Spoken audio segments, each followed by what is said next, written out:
여러분 안녕하십니까? 반갑습니다. 오늘 그 북콘서트 사회를 맡게 될 신영규라고 합니다. 전주 문인협회에서는 이 지역에서 활동하는 작가를 초청하여 음악 콘서트를 열고 있습니다. 또한 대담을 촬영해서 기록물로 남길 예정입니다. 이 지역 문인들을 저변 만큼 많은 독자들과 더 가까이 공유하고자 하는데 목적이 있습니다. 이 음악 콘서트는 글을 쓰는 이들과 삶을 쓰고 싶은 이들이 함께 모여 문학이라는 이름 아래 조용한 대화를 나누는 자리입니다. 그 주인공으로서 현재 전북 문인협회 회장을 맡고 있는 백봉기 수필가님을 모셨습니다. 안녕하십니까? 네, 반갑습니다. 많이 바쁘실 텐데 지금 현재 행사가 많은 걸로 알고 있습니다. 가을 축제에 의해서 지금 어떤 행사를 준비하고 계시는지 간단히 말씀해 주시죠. 네, 최근에 한 3건 정도 행사를 잘 마쳤고요. 지금은 이제 그 목정 문화재단에서 지원하는 그 전라북도 중고 학생들 100일장 그거 지금 거의 심사 끝나고 발표까지 했습니다. 이제 곧 시상식이라 보는 것 남겨두고 있고, 이제 이후에 이제 전북 문학 축전이 하나 있고, 그 다음에 전북 문학상 시상식이 있고, 거의 5분의 3은 끝났다고 보고 있습니다. 그래요? 네. 앞으로 중요한 행사가 남은 걸로 알고 있습니다. 마무리 잘 해주시고요. 네, 그 선생님께서는 여러 가지 스필집을 내신 걸로 알고 있습니다. 지금 현재 4권의 스필집을 내셨죠? 네, 근데 그 중에서 굉장히 독특하게 눈에 띄는 그 제목이 있습니다. 스필집으로.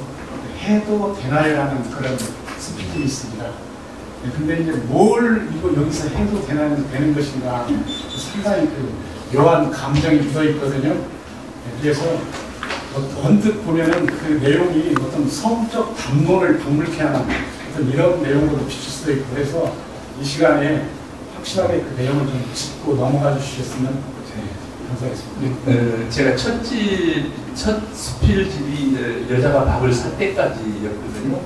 그 수필집을 내고 여자분들한테 밥을 많이 얻어먹었습니다. 근데 이제 이번에 4번째 제가 낸 것은 이제 해도 되나요인데, 하여간 좀 그렇게 우리 신 선생님처럼 그렇게 생각하시는 분도 있고, 그러나 이제 해도 되나요라고 하는 것은 뭔가 이제 긍정적인 면이 참 많습니다. 근데 사실은 제가 이제 스필은 쓰지만은 시 한 번 쓰고 싶은 생각이 있었어요. 그래서 이제 시를 한번 써볼까. 하여간 어떤 눈 내리는 것을 보고 어떤 인생의 무상함을 느낄 수 있는 사람은 누구나 시인이 될 수 있다. 라고 하는 그런 글을 보고 자신감을 가지고 시집을 참 여러 번 한번 읽어봤어요. 읽어봤는데 참 어려운 시도 있었지만 이 정도는 참 내가 쓸 수 있겠네. 참 마음에 드네. 이런 생각을 하고 그래서 시를 쓰기 시작했습니다. 한 30편 정도를 썼는데 나중에 이것을 어느 분한테 한번 보여드렸더니 이건 시가 아닙니다라고 전부 다 가입표를 다 해대는 거예요. 그 단락 3편인가를 남기고 요것만 조금 디스하네요. 주면서 만일 시인이 되고 싶다고 하면은 시를 50편 이상 외워라. 외우라는 거예요. 외워라. 근데 저는 솔직히 말씀드려서 한 편도 외우질 못했습니다. 지금은 겨우 한두 편 정도는 이제 위물 정도 됐는데, 그래서 이제 정말로 시가, 그래서 이 원래 제목은 시애였습니다. 시를 사랑하는 마음. 시애. 해도 되나요? 나도 시를 쓸 수 있나요? 시에 대한 사랑. 그것이 바로 해도 되나요입니다. 이게 한번 읽어보시면은 내가 얼마나 그 시의 어떤 어디서 이렇게 찾기 위해서 노력하고 길거리 다니면서 했던 얘기들이 좀 약간 있습니다. 예, 그렇습니다. 예. 그 선생님의 그 작품 중에서 제가 어느 대목을 읽어본 기억이 있는데, 재수 없는 날인가? 그 스피릿이 예. 있어요. 근데 거기에 보면 상당히 코믹하고 유튜브 재미있고. 일진 나쁜 날일 겁니다. 예? 일진 나쁜 날이 일진 나쁜 날인데 똥 밟은 맞습니다. 네, 맞습니다. 똥 밟은 날인데 네. 이제 저는 그 스피를 쓸 때 제일 먼저 이것을 어떤 교양적인 방향으로 갈까, 감동적인 방향으로 갈까, 여기에 재미스럽게 글을 써볼까. 그래서 제 글을 보면은 여운이 깊게 남는 그런 스필이 있고, 아까 얘기한 대로 그런 일진 나쁜 날 같은 경우는 정말 웃으면서 이런 일이 있었구나, 이게 정말 웃고 넘기는 그런 거거든요. 근데 이제 하여간 좁은 차 안에서 하여간 그 이야기가 좀 깁니다. 똥 밟은 날입니다. 그래서 그 이야기를 이제 스필로 썼어요. 네, 제가 그 글을 읽고 굉장히 웃고 굉장히 재밌구나, 이런 일도 있었구나. 저도 그런 것을 겪었는데요. 그런 것을 글로는 아직 쓰지 못했는데 글 읽어보고 굉장히 그때 푹푹 웃은 적이 있습니다. 네, 이번엔 그 선생님께서 문학을 언제부터 꿈꾸게 됐고, 그리고 유년 시절 때는 정말 꿈나는 문학 소년이었는지 언제부터 문학을 하게 됐는 그 동기는 무엇인지 이걸 좀 여쭙고 싶습니다. 문학 소년은 생각지도 못했고요. 사실 제가 방송 PD를 하면서 옛날에 서울 올림픽이 열리기 전, 88 올림픽 열리기 전까지는 PD들이 다 원고를 썼습니다. 전부 다. 그런데 제가 맡았던 프로그램이 이제 2개였는데 그 중에 하나 밤 프로그램, 녹음으로 나가는 밤 프로그램이었는데 가곡의 여울이라고 하는 그런 프로그램을 제가 맡았어요. 어떤 가곡을 들려주고 이 가곡의 내용이라든가 가사와 관련되어 있는 그런 글을 써가지고 아나운서가 이렇게 낭독하는 그런 거였습니다. 길지 않은 30분짜리 길지 않은 그런 프로그램이었는데 그때 원고를 이제 쭉 썼는데 그때 부장님이 우리 잘 아는 김학 스필관님이었습니다. 그 김학 스필관님 딱 보고는 자네 글 잘 쓰네. 스필 좀 조금만 더 써가지고 등단하라고. 근데 등단이 뭔지도 몰랐습니다. 저는 등단하고 아이고 그 부장님이나 쓰십시오 속으로 그렇게 생각하고 그랬는데 어느 날 어떤 그 글을 써야겠다고 하는 생각이 이제 나는 그런 계기가 좀 있었어요. 그때부터 한번 써볼까 해서 쓴 것이 이제 스필을 쓰게 됐는데 결국은 이제 김학 스필가님의 영향을 받았다고 이렇게 생각하면 될 것 같습니다. 그렇군요. 이 자리에 김학 선생님이 계시다면 좋았을 텐데 그분 안 계셔서 좀 안타깝습니다. 그 선생님께서는 많은 그 독서를 하고 계시는 걸 알고 있는데 어떤 작가가 쓴 글을 감명 깊게 읽었으면 거기에서 어떤 영감을 얻었는지 그런 것도 굉장히 궁금하거든요. 특별히 좋아하는 그런 작가라는 그런 것은 없고 내가 항상 지금도 잊지 않고 또 읽고 싶고 하는 그것은 이제 일본 작가 오미가와 준페이라는 인간의 조건. 그것은 내가 2번이나 읽고 다 읽고 난 다음에 마지막 책장을 덮지 못하고 혼자 막 그 울분을 터뜨린 적이 있었습니다. 왜 작가가 이렇게 끝을 맺었나?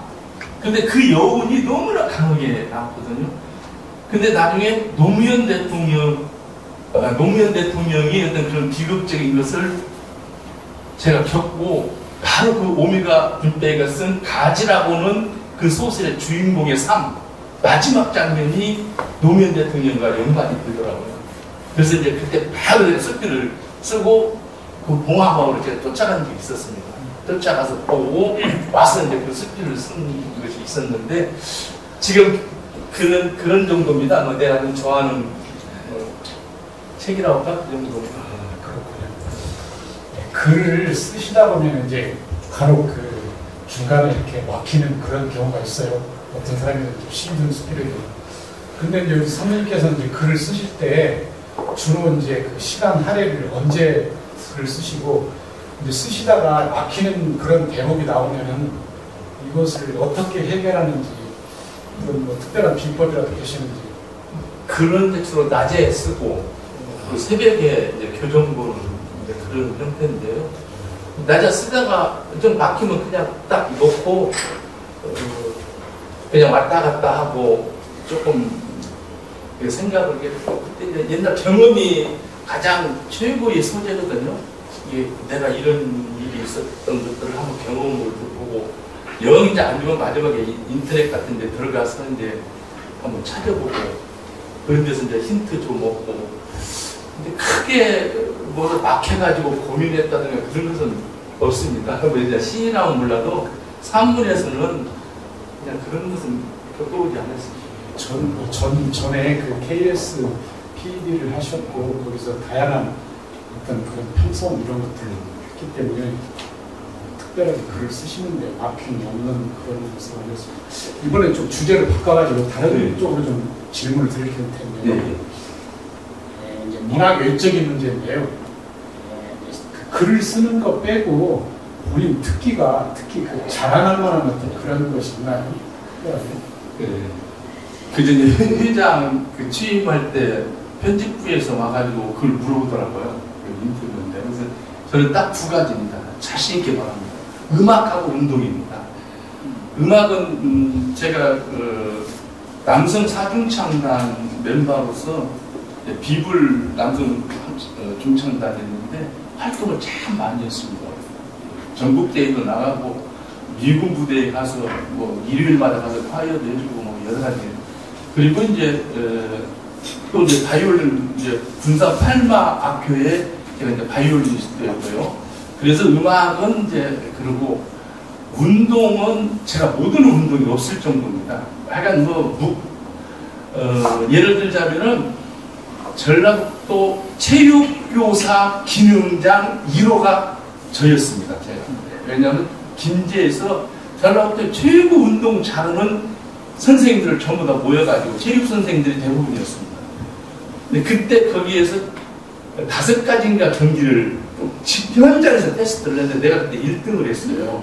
그래서 제1호 체육 기능장 교사가 접니다.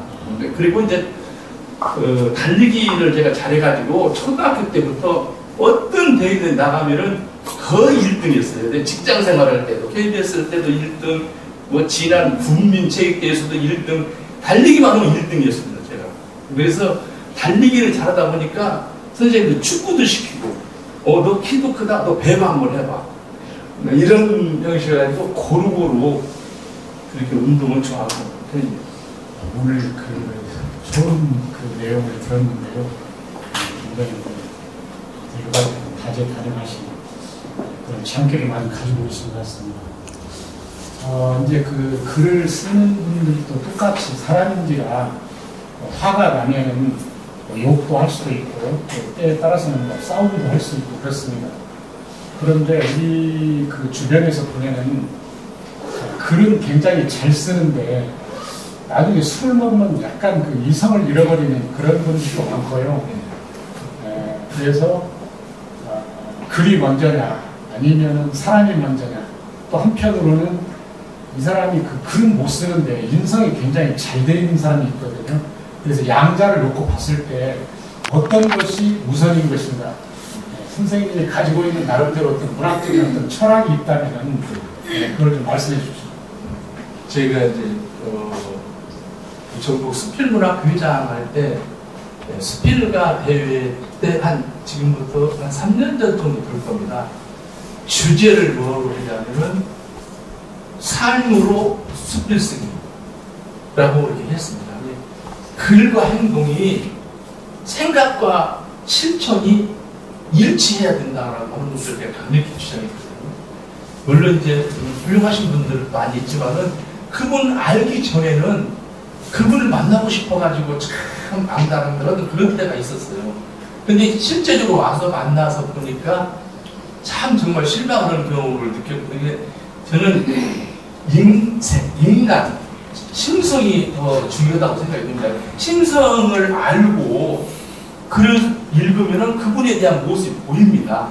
그래서 그 글이 생명력이 있고 그분에 대한 존경심도 생기고 그러거든요.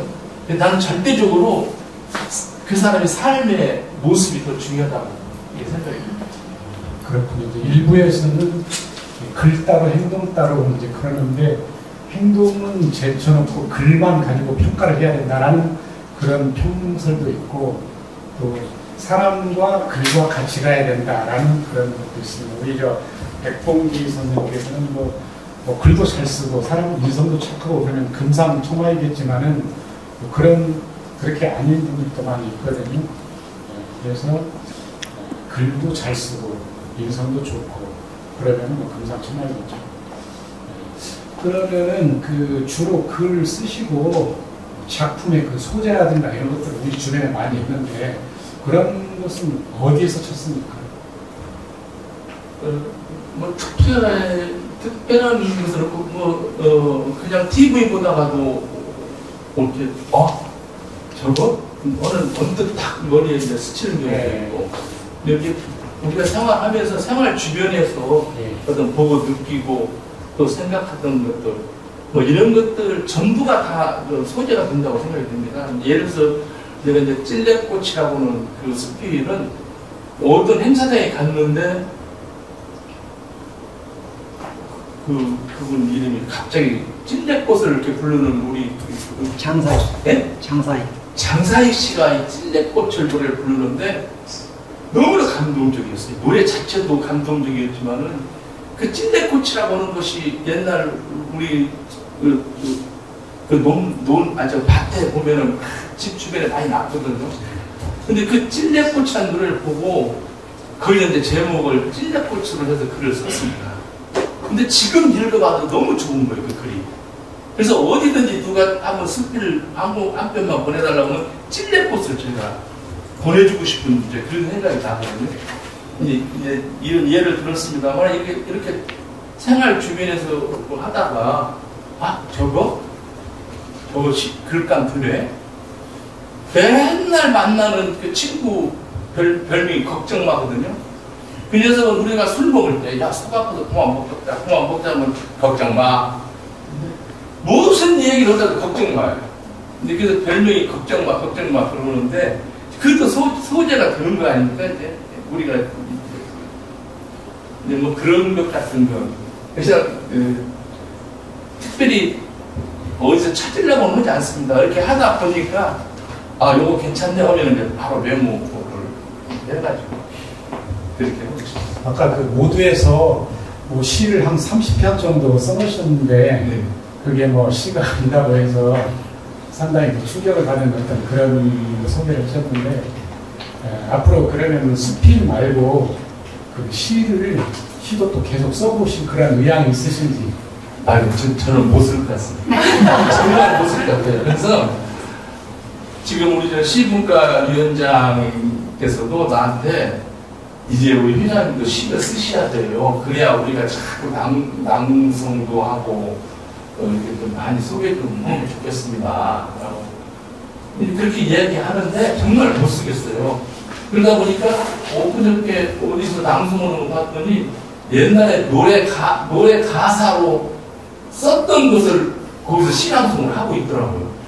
들으니까 너무 좋았어요. 사실은 시를 쓰고 싶습니다. 시를 쓰고 싶은데 쓰고 나면은 내가 유치해요. 유치하고 거기에 어떤 그 시가 가지고 있는 어떤 구성 뭐 그런 것이 있잖아요.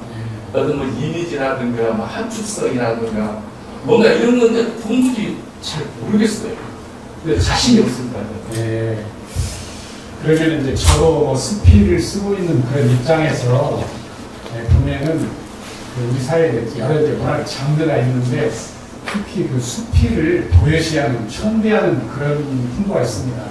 특히 이제 지방신 같은 경우에 있어서는 신춘문예 수필 장르가 있는데 중앙 일간지에서는 신춘문예가 없어요. 언제부터 없어졌더라고요.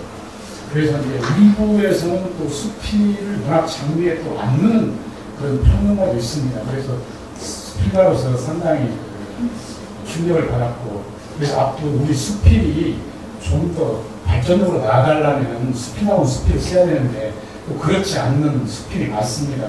신변잡기를 비롯해서 자기 어떤 과시욕 같은 이런 글을 많이 쓰는 그런 분들이 있는데, 수필이 문학의 장르로서 당당하게 들어가 있지만은 그래도 시나 소설보다도 어깨를 나란히 견줄 수 있는 어떤 그런 장르로서 자리매김을 하려면 어떻게 대처해야 되고, 수필가들의 어떤 그런 각성이 요구되는 그런 대목인데요. 선생님의 생각은 어떠신지 그걸 좀 말씀해 주시면. 지금 저 자신이 뭐 수필가라고 누가 부르면은 좀 부끄럽습니다. 내가 수필가라고는 그 말이 정말 자연스럽게 받아들일 수 있어야 되는데, 저 자신부터도 자신이 없기 때문에 수필의 앞으로 발전에 대한 것은 조금 아마 여러분들이 많이 생각을 하고 있는데, 일단은 질적인 수준을 높여야 된다고 하는 것은 당연한 겁니다. 당연한 거고, 그 수필을 이렇게 쓰고 여러 가지 심사라든가 이런 걸 쭉 다니다 보니까 이런 수필이 참 좋은 수필이다고는 그 형태는 알 것 같아요. 아, 처음 글은 어떻게 시작을 하고, 그 다음에 내용은 어떻게 생각하고, 나는 어떻게 내는 것이 좋다. 이런 것들은 강의를 하라면 1시간도 제가 할 수 있을 것 같아요. 근데 이런 것들을 우리가 좀 더 전체적으로 수필 발전에 하려고 하는 차원에서는 아마 지금 곳곳에서 많은 선생님들이 수필 공부도 하고 계시는데, 우선은 좋은 수필을 많이 좀 읽으면서 그냥 길게만 쓰려고 하지 말고 그 내용을 시를 보면은 많이 합축이 되어 있고 그러거든요. 이게 시적인 그런 것은 많이 끌어들여서 문장 하나하나가 너무 그 수필을 똑같은 수필을 쓰더라도 새로운 발견이라고 할까요? 새로운 이 문장 참 좋다. 어떻게 이런 문장을 쓰셨지? 이게 지금 그 어떤 그 전체적인 내용 속에 그 포인트가 되는 거거든요. 예, 아마 그 정도씩 우리가 좀 노력을 한다고 하면은 나중에 이제 스피릿을 들어가지고 지금 이제 점차 많이 이제 인정을 해주고 그러는데, 저희가 스피릿을 쓰는 사람들이 먼저 노력을 해야 된다고 생각이 듭니다. 글을 쓰기 위해서는 시도 그렇지만 수필도 그렇고 여러 가지 책도 많이 보고, 특히 그 소설을 쓰는 사람들에 있어서는 드라마라든가 영화를 많이 보더라고요. 그런데 그 문학 외적인 그런 문제로 문사철이라고 해서 철학이라든가 문학, 역사라든가 이런 게도 관심을 많이 갖게 되는 걸로 알고 있는데, 혹시 그 좋아하는 철학자라든가 기타 사실은 제가 철학 소설을 엄청 많이 읽었습니다. 왜냐하면 고등학교, 원래 중학교 때부터 제 꿈은 신학자였습니다. 훌륭한 목사가 되는 거. 정말로 그리고 미국의 프린스턴 대학에 가가지고 공부하고 다시 한신대에 들어와서 교수가 되든가 훌륭한 그 목사가 돼서 전국을 돌아다니는 그런 구름 강사가 되려고 하는 것이 제 꿈이었습니다. 그래서 고등학교 때부터 철학 서적을 참, 특히 생철학자라든가, 그래서 안 읽은 철학 것이 없을 정도로 그렇게 많이 읽었거든요. 그래서 교육대학에 들어가서 학부사에서 이런 철학적인 그런 글을 한번 발표하기 시작했더니 그 주간 교수가 매번 써달라는 거예요, 저보고. 이 철학에 대한 글. 그래서 그때 많은 글을 썼거든요. 지금 니체라든가 야스퍼스라든가 하이데커라든가 키케폴이라든가 이런 사람들이 우리들 그 삶에 대한 그런 글을 많이 썼던 사람들입니다. 그렇죠. 실존주의 철학자. 그렇군요. 이제 그 마무리로 그 독자들을 위해서 어떤 하고 싶은 꼭 전달해 줄 수 있는 그런 메시지가 강력한 그런 메시지가 있다면 좀 설명을 해주시고요. 저는 그 작가는 독자가 만든다고 생각을 하거든요. 그래서 독자가 있어야 작가가 있는 거고, 또 작가는 이제 독자들이 있기 때문에 이제 글을 쓰는 거거든요. 그래서 저는 이제 좀 많이 읽어주시고 사랑해 주셨으면 좋겠다. 그래서 저도 그 전문 문단 나오면은 전문 문단만큼은 제가 다 읽습니다. 쭉 하고 해서 앞으로 독자님들한테 이제 바라고 싶은 것은 많이 독서 인구가 지금 너무 줄어들고 있어서 걱정이지 않습니까? 책을 정말 가까이 하고 또 이렇게 많이 읽어주시고 그 작가님한테 지금은 이제 뭐 이렇게 문자라든가 뭐 그런 SNS라든가 이런 걸 통해서 너무 고맙습니다. 잘 읽었습니다. 뭐 이런 격려의 말도 해주시고 오면은 더 많은 그런 작가님들이 반응들이 않겠냐 이런 생각을 합니다. 맞습니다. 제가 어떤 통계를 보니까 우리나라의 한 사람당 연 독서량이 0.4권이더라고요. 그리고 아프리카의 어떤 최빈국 이런 나라들보다 독서량이 적은 걸로 나와 있습니다. 그리고 독서량을 늘리려면은 정부 차원에서도 많이 홍보도 해야 되고 캠페인도 벌여야 되고 그리고 또 작가들 자신도 좋은 글을 쓰기 위해서 노력을 해야 되는데 어떻게 이 독서량을 늘려야 되는지 이런 것들도 좀 고민이 되거든요. 오늘 이렇게 좋은 말씀 주시고 또 그러한 우리 백봉지 숲이라는 어떤 대담을 통해서 문학이 단지 이야기가 아니라 삶을 옮기자 질문이나 때로는 치유가 될 수 있다는 이런 것들을 다시 한번 확인할 수 있었습니다. 여러분 시청해 주셔서 대단히 감사합니다.